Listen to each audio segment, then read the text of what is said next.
My name is Dr. David Sterling, and for 20 years I lived under the illusion that I was in control. If you had met me 6 months ago, you would have seen the perfect picture of American success. I was the Chief of Neurosurgery at one of New York City's most prestigious hospitals. My hands, these hands right here, were insured for $5 million. My waiting list was 6 months long. People flew in from Dubai, London, and Tokyo just to have me open their skulls and fix what was broken inside. To be a neurosurgeon, you have to cultivate a certain level of arrogance. It's a defense mechanism. When you are standing over a patient, holding a scalpel millimeters away from the brainstem, you cannot afford to doubt yourself. You cannot afford to be human. If you think about the fact that one slip could erase a father's memory or take away a mother's ability to speak, your hand will shake. And my hands never shook. I convinced myself that I was the highest power in that room.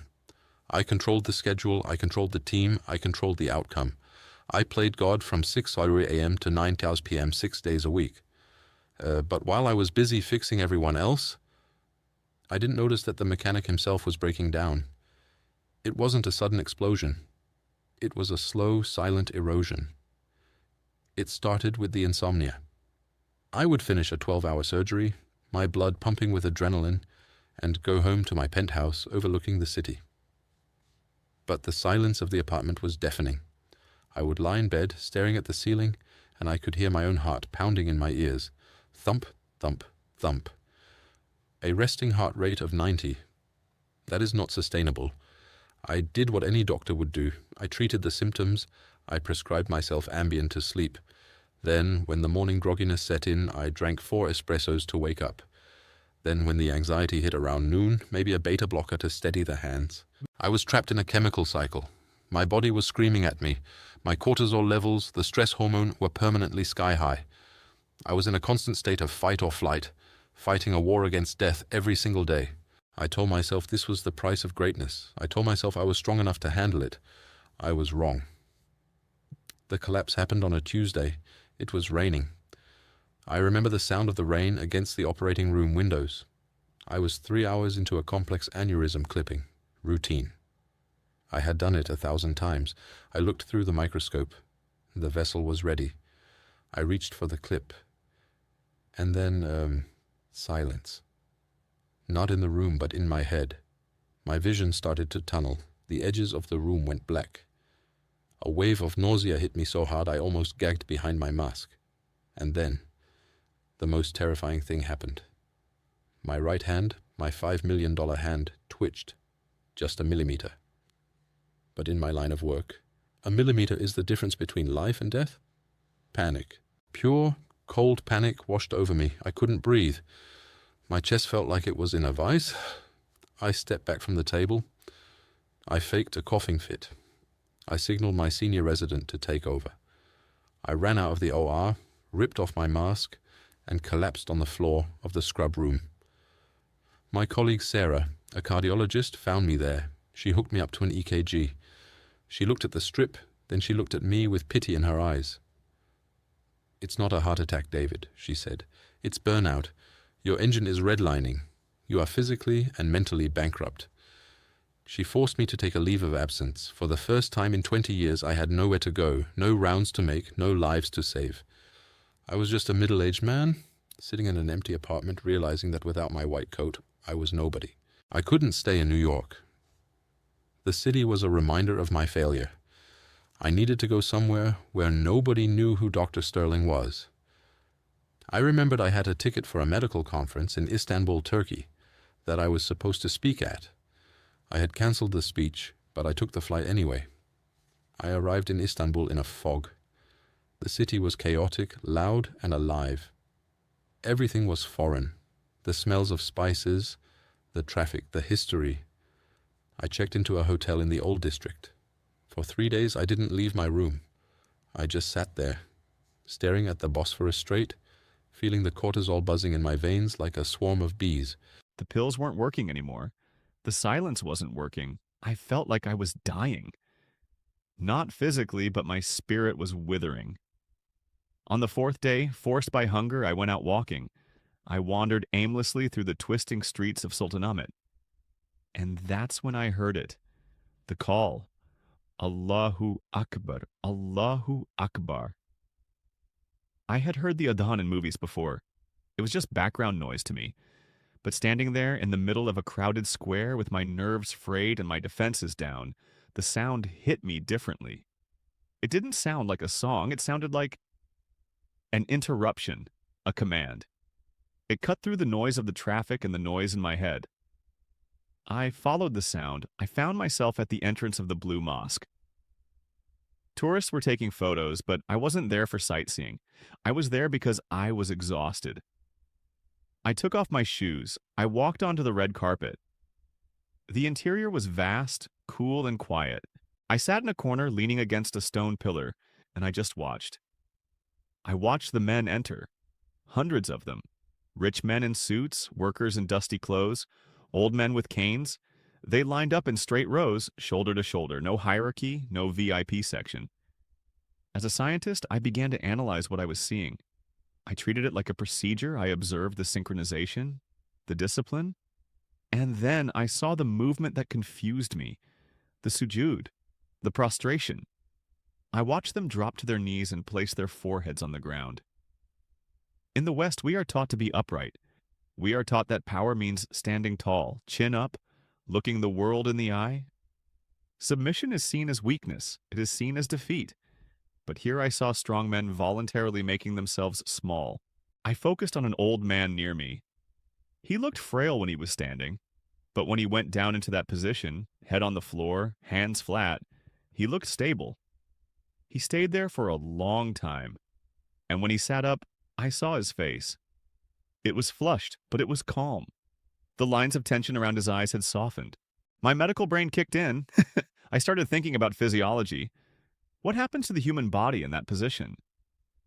When the head is lower than the heart, gravity assists blood flow to the brain.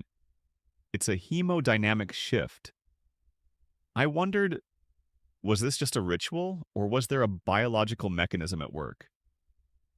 That night, back in my hotel room, the anxiety attack returned. My chest tightened. I paced the floor. I looked at the bottle of pills on the nightstand. I hated them. I hated that I needed them. I looked at the empty space on the Persian rug in the center of the room.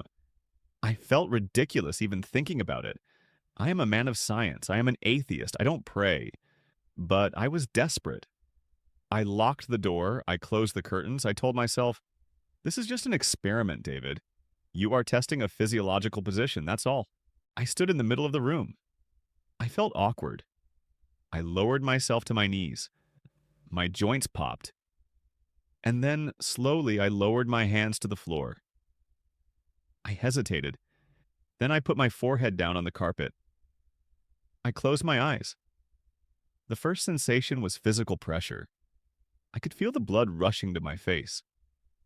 But then, something else happened. Anatomically, my heart was now above my brain. For the first time all day, my heart didn't have to pump against gravity to feed my mind.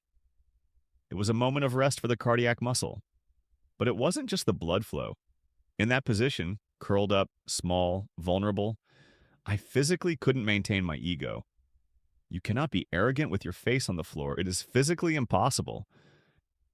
I stayed there 1 minute, 2 minutes. The noise in my head, the constant replay of surgeries, the fear of the future, the guilt of the past, it started to drain out. It felt like the ground was a sponge absorbing the static electricity from my frontal lobe. I let out a breath I didn't know I was holding. When I finally sat up, the room wasn't spinning anymore. I checked my smartwatch. Heart rate 72. 72. I hadn't seen that number in 5 years without medication. I sat there on the floor, stunned. I whispered to the empty room, "What just happened?" The next morning, I didn't go to the tourist sites. I went to a bookstore. I bought a translation of the Quran. I needed to understand the software that ran this hardware.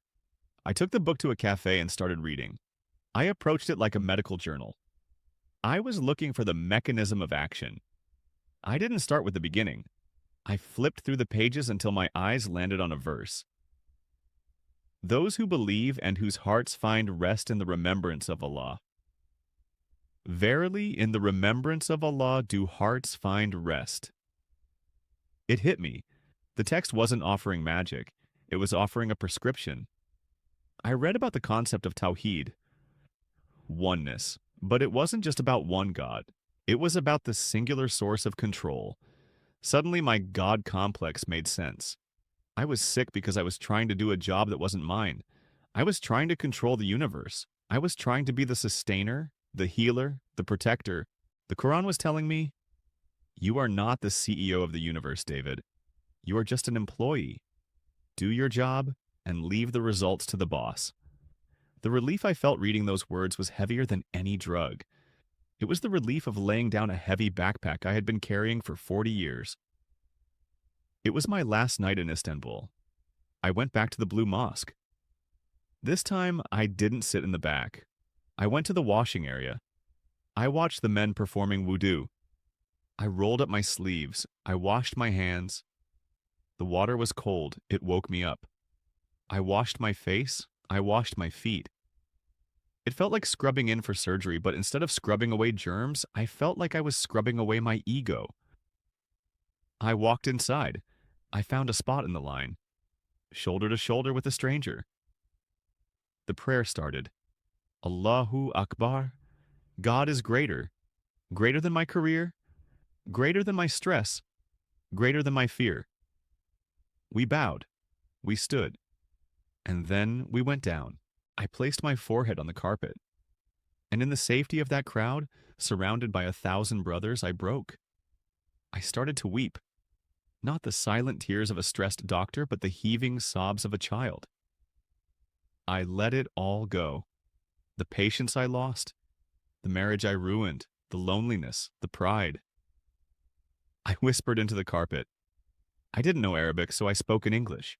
I spoke to the one I had ignored my whole life. I said, "If you are there, I surrender. I can't do this alone anymore, please. Take this weight from me." I stayed in Sujood until the Imam said, Allahu Akbar, to sit up. I didn't want to get up. I had found my home. I had found the place where I belonged, low to the ground, submitting to the greatness that was not me. When the prayer ended, I sat there. I felt light, physically light. The tightness in my chest was gone. The fog in my brain had cleared. A man next to me, a complete stranger, saw my tear-stained face. He didn't ask me what was wrong. He just smiled, put his hand on my shoulder and said, "Salam." Peace. And for the first time in my life, I felt it.